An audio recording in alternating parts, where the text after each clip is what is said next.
আসসালামু আলাইকুম viewers, welcome to my another new videos. So আজকের ব্লগে হচ্ছে সন্ধ্যা আমি কোচিং থেকে বাসায় আসার পর দেখলাম আম্মু রান্না বসাচ্ছে। আজকে হচ্ছে আম্মুর ভর্তা আর খুদের ভাত খাওয়ার ইচ্ছা হয়েছে। তো প্রথমে হচ্ছে আম্মু চিংড়ি মাছের শুটকিটা ভেজে নিচ্ছে, আর এখানে হচ্ছে চাল। তো এই খুদগুলো হচ্ছে আমি এখনই করব, এই যে কালো কালো যে মরা চালগুলো আছে সেগুলো আলাদা করে ফেলবো। আর এই ব্লেন্ডারে হচ্ছে ভর্তাটা করবো, যেহেতু এখন অলরেডি রাত হয়ে গেছে, এখন বাটাবাটি ঝামেলা আর যাচ্ছি না।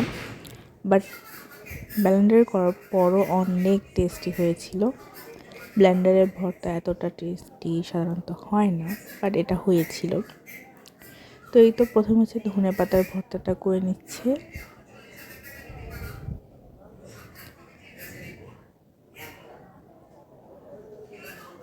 অবশ্য আমরা দেখে ভাবছিলাম ভর্তা তো অনেক কম হয়েছে, বাট প্লেটে নেওয়ার পর দেখলাম না, ভালোই হয়েছে, আমাদের দুজনের জন্য তো অনেক বেশি।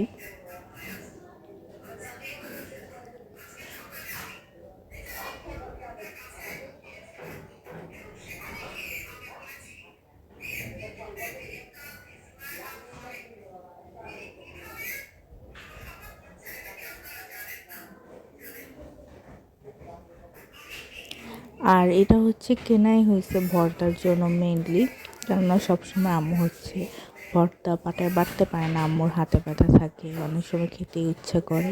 তো এর জন্য আমরা এই ব্লেন্ডারটা কিনেছি। অ্যান্ড ভালোই হয় ভর্তা, বাট অনেকবার করা লাগে, তারপর হয়। প্লাস কাঁচামরিচটা আর কি সহজে আর কি মিশে যেতে চায় না, ব্লেন্ড হয় না।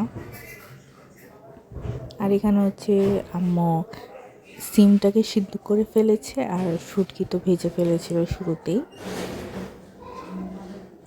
আর এখানে হচ্ছে মাংস আছে, মুরগির পাখনা।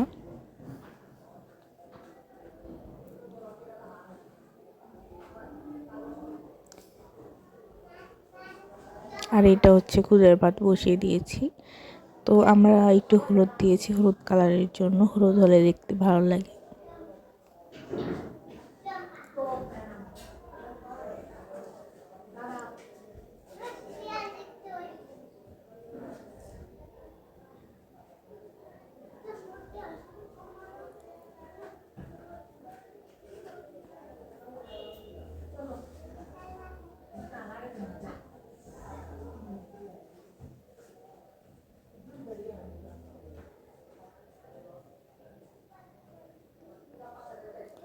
দেখতেই পাচ্ছেন অনেকটাই হয়েছে ভর্তা।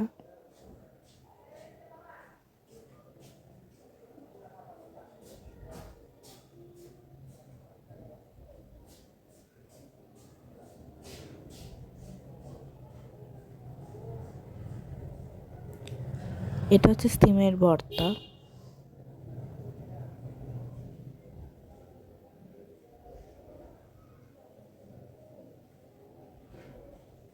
আর আমাদের খুদের ভাতটাও হয়ে এসেছে।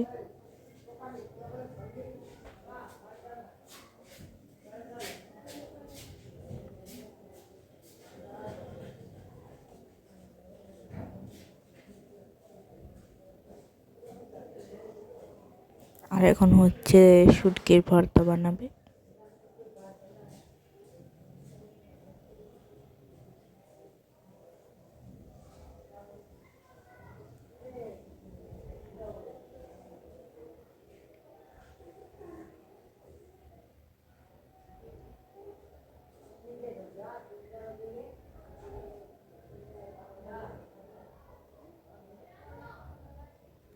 তো এই তো আমাদের রান্না হয়ে গেছে, এখন আমরা খাবো। আজকে অবশ্য অনেক তাড়াতাড়ি খেয়ে ফেলছি, 8টার একটু আগে খেয়ে ফেলছি, কেননা আজকে দুপুরে আমরা লাঞ্চ করিনি, এর জন্য। যাই হোক, ভিডিওটি ভালো লাগলে লাইক কমেন্ট শেয়ার করে দিবেন এবং আমাদের পাশেই থাকবেন। আর ভর্তা বানাতে আমি 10 মিনিট সময় লেগেছিল। আল্লাহ হাফেজ, সবাই ভালো থাকবেন, সুস্থ থাকবেন, সুন্দর থাকবেন এবং আমার চ্যানেলটিকে সাবস্ক্রাইব করে দেবেন, পাশে থাকা বেল আইকনেও ক্লিক করে দেবেন, যাতে ভিডিও ছাড়ার সাথে সাথে নোটিফিকেশন আপনাদের ফোনে চলে যায়। আজকের জন্য বিদায়।